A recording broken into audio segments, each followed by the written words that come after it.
everyone. I'm Lynn with Psychic Focus at psychicfocus.blogspot.com, and today's topic for discussion is living in a border state. And as I go through this, I've had to modify some of my language to prevent being tagged, so bear with me, but I think you'll understand the gist of what I'm saying here.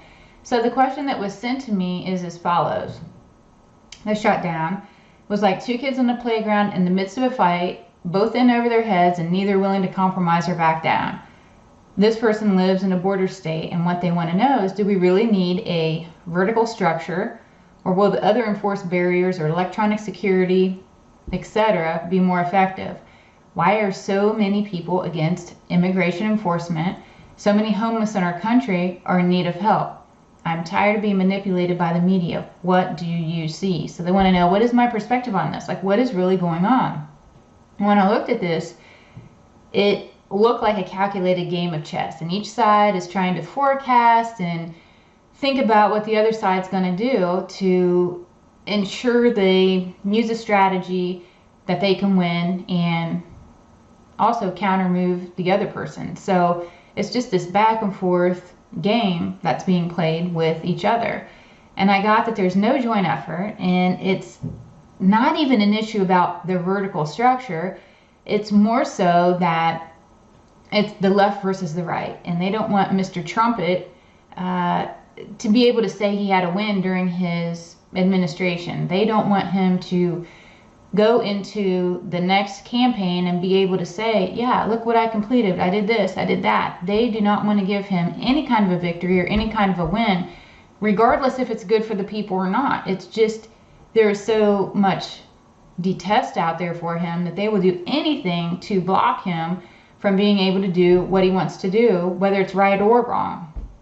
And I got that the phrase enforced barrier or electronic security, like all these other things that they're trying to maybe agree with, it's because they have to give an illusion that they care, and to some extent they do, but they just will not give who a victory without really fighting for it. If they say no to everything, then it can be twisted that, oh, they don't care about the security of people, or oh, they don't care about the country. They don't want to have that type of press. So they have to give some concessions, and using these phrases of enforced barrier, electronic security, all that, that's where they sort of try to meet in the middle, even though they really don't.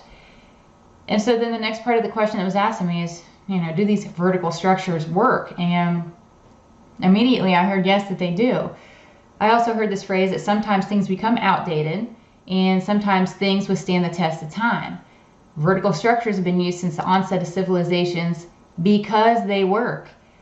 They do work. The left knows it, the right knows it, other countries know it. I mean, how many other countries are using vertical structures to protect what it is they have? How many politicians, celebrities, and everybody else have these vertical structures around their home? It's because they work. I mean, it is really about blocking, Mr. Trumpet from getting what he wants. That's really the fundamental thing at play here.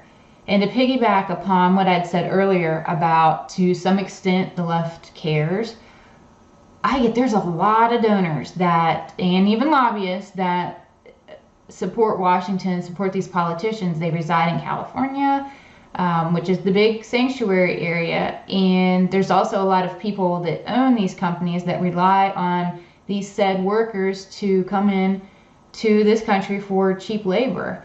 And so they want to ensure that their employee base is able to get here freely because they can pay the cheap labor. They are undocumented, so basically they can be treated any way that these big companies want to treat them.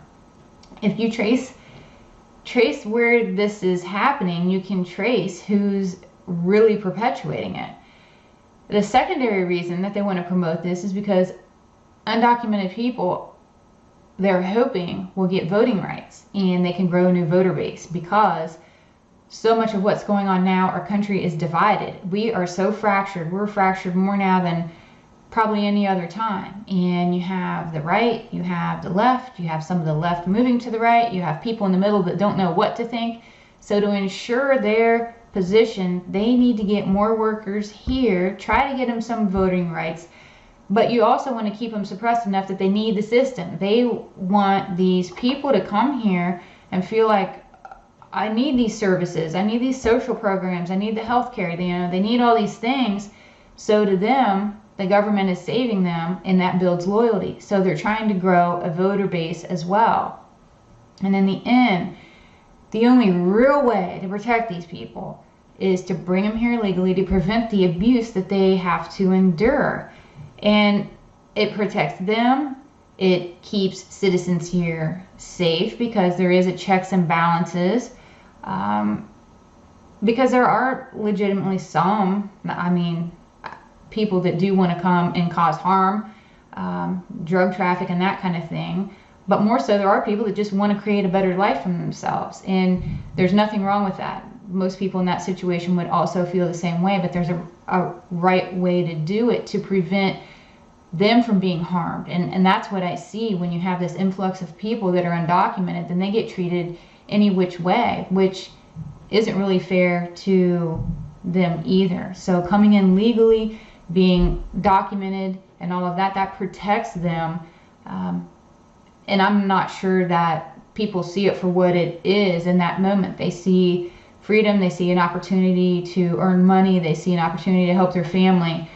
But what they don't realize is, to some extent, they're being used. They're a pawn in this chess game that I saw at the beginning of the reading. And that was all I really had for this. And thank you for listening. Please feel free to leave a comment, like me, share me. All those things help me out so much. And again, I'm Lynn with Psychic Focus at psychicfocus.blogspot.com. Thank you. Bye.